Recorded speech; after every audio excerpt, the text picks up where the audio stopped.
Hi, I'm Sean Hatton. I served in the U.S. Marine Corps and the United States Army from the years 2000 to 2011. I'm proud to be an American veteran. Hey guys, welcome back. We're here for another episode of What's Brewing with Humble Joe's Coffee. I'm super excited this week. Veterans Day is Saturday, November 11th. And instead of, talking to local business owners or some other people in the community, I really wanted to reach out to some of my close friends who served in the service. So we're going to focus solely on them. We're going to focus on their story and learning about them. And our first guest today is Sean Hatton. Sean, thank you for coming. Hi there, welcome. Yeah, I really, really appreciate you coming and joining us. We're going to jump right in because I don't want to take up too much time, and we'll go ahead and get going here. But first and foremost, thank you for your service. I appreciate it. And then, can you just tell me why did you decide, as a young man, 18 years old, decide to join the armed services? I kind of come from a family of Army. My father and mother were both in the Army. I was born at Fort Carson in Colorado. High school, I wanted to get out of Seymour. I wanted to experience the world, grab it by the reins, and take off. So I joined the Marine Corps in 2000. Did 4 years in the Marine Corps. I was in the invasion, stationed at Camp Lejeune, North Carolina, infantry, 1st Battalion, 2nd Marines. Ended up doing my 4 years there. Was in the Marines during 9/11. Forward deployed from Okinawa to Guam, and then ended up participating in Operation Enduring Freedom at Camp X-Ray, Guantanamo Bay, Cuba. Uh, got out of the military. Was working here at Cummins, putting myself through school. I was still young and wanted to beef up my resume. I was still wanting that military life, so I went back to the recruiter. Ended up joining the Army. The Marine Corps wasn't taken prior enlisted at that time. They put me in the 101st Airborne, just 4 hours south of here at Fort Campbell, Kentucky. And in a month, I was back on a plane in Iraq. Did two more tours in Iraq. Was married. Children started to come.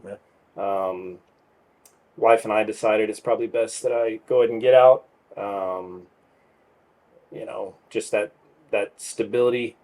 Um, Help raise the boys. But Yeah, yeah, that's my for story. sure. I want to kind of step back, about 10 years there. Okay. Uh, what is the most significant story from boot camp? Boot camp. Yeah. Interesting. I went to boot camp, MCRD San Diego, from let's see, June to September. Um, we'd all sit left hand, left knee, right hand, right knee during mail call, and he's calling out the mail, and a fly landed on my nose, and we used to call it melting. You melt into it real slow. Hope that drill instructor doesn't see you melt back. I itched that as best I could in the millisecond I had. His campaign cover, he looked up, he caught me, recruit Hatton, get in the head and wait. The head's of the bathroom. Yeah. I stood in the head, and after mail call was done, like 7 other drill instructors came in, and they all had California Yellow Pages. That's a story for another time, but I learned my lesson. I learned my lesson to not itch my nose during mail call. So Wow. that's pretty significant. That's pretty interesting. What so do you think it's been a while? How has it changed, or could you say how do you think it's changed from how you were trained during boot camp to till today? If you had to guess. I really couldn't speak to the tactics and strategies and things like that, weapon implementation, deployment.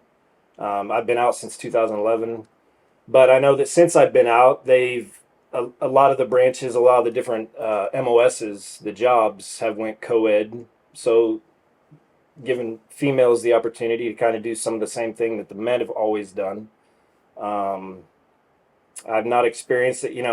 A lot of us vets, we hear about the red and the yellow cards in boot camp. Mm-hmm.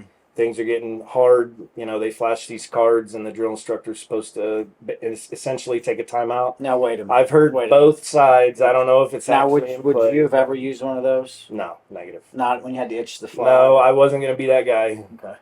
Yeah. Maybe this next guy, Corey, he probably used one a couple times. I doubt it. Full deck. I doubt it.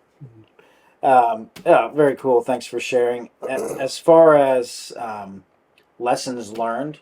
What do you think you learned through your time in the service? Uh, I learned a lot of discipline. I learned at a very early age how to take care of myself, how to uh, be there for other people. I absolutely know what being faithful is all about. I know what loyalty is. I'm very organized, maybe sometimes to a fault. I like things a certain way. Yeah. But no, it really helped mold me as mold my character and kind of formulate the man that I am today. Um, I take a lot of pride in that. Yeah, a lot of Now, responsibility. you did some work in infantry, or Yeah, I was infantry in the Marines, infantry in the Army. I wanted to be on the front line. I wanted to be pulling the trigger, doing my part, serving my country. Kind of that macho attitude, when I was younger. I was young and full of it. Yeah. Are you still full of it? I have to ask my wife. Sometimes I think you probably are. Yeah, maybe. Would you do it again? Absolutely. Yeah. If they called me up, I'd be there in a heartbeat. I absolutely would. You think your back could hold up? I'd push through it. I'd do what I could till I couldn't. Cool. Absolutely. Very good. What about, okay, after you got out of the service, what did you do then?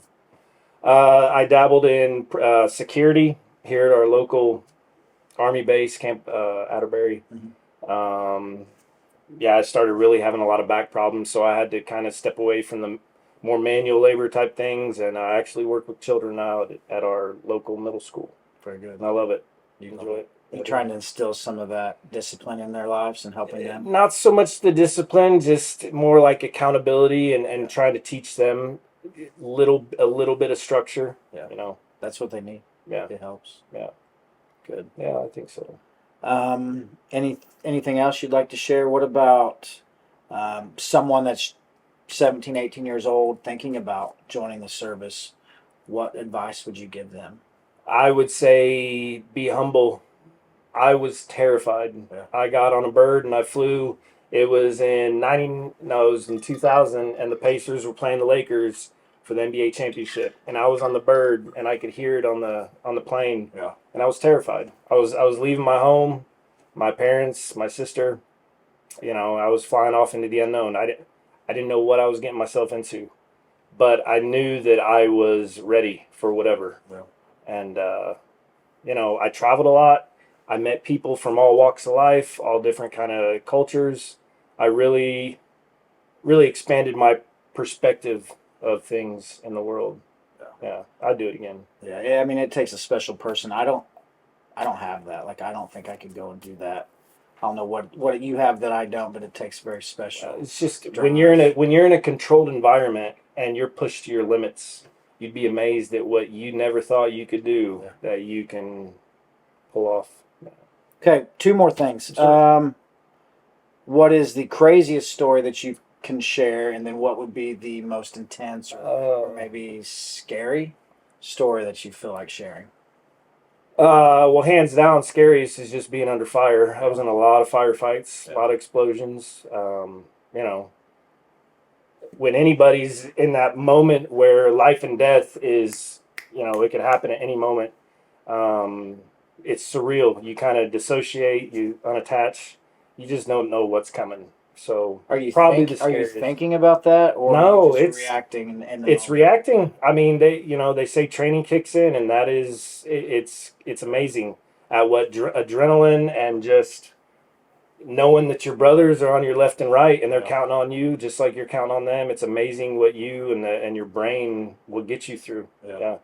That's definitely the scariest. What The about wildest, fun, crazy, wild? let's see. A lot of hurricanes would blow through North Carolina, and when we're stateside, my barracks, I was on the second floor, and we used to take some mattresses off the beds, and we'd throw them off the second story balcony there. We'd tie bed sheets, No way. and yeah, we'd jump. Never really caught any air. You just hit the mattress. I sprained my ankle, but yeah. Thanks for sharing your interesting, your fun, and your scary stories. Next, it wouldn't be appropriate if we didn't talk about coffee. Absolutely. I know that you are a Humble Joe's coffee drinker. I I am. appreciate that. Swear by it. Yep. So thank you for supporting us. But as Absolutely. far as coffee in the military, coffee in your experience, how did it play a role into your everyday life in the service? I started drinking coffee. I was a young kid, 18 years old. I was probably 19 when I really started to experience sleep deprivation in terms of my job. So everyone in the service, it's nicotine and caffeine. It should be issued to you. It started off with the Chow Hall coffee. I mean, it tastes like sludge, an old coffee maker from, 20, 30 years old, and they just keep it burning 24/7. But I realized I didn't have the privilege of being picky. So anything to stay awake. MREs would come with a little red coffee, I think it was Folgers. We'd dip it or rip it open, and we'd actually dip it in our lid to stay awake sometimes on security at night. Yeah. No, it was in the military I started to really appreciate a good cup of black coffee. And yeah, I mean, other than it being essential to like staying alert and doing my job effectively, I love the taste. Yeah, very good. So you've drank our coffee now probably for a year and a half. What do you like? What's your favorite? I know you have a favorite. I gotta tell you, I gotta resort back to like the Ethiopia, the El Salvador, Colombian. I love that. You're kind of the higher Latina. acidity, more fruitiness type coffee. Yeah, hints of chocolate. Yeah. Good, very nice. Yeah. Well, I'm excited to try Reverence here. Yeah, we're going to talk about that here in just a little bit. But I do appreciate your time, Hey, Sean, and everything that you did and the sacrifices you made. It's very admirable. Thank you. So thank you for your service. Appreciate that. And we'll look forward to hanging out afterwards and talking a little more. Yes, sir. Thanks. Semper Fi.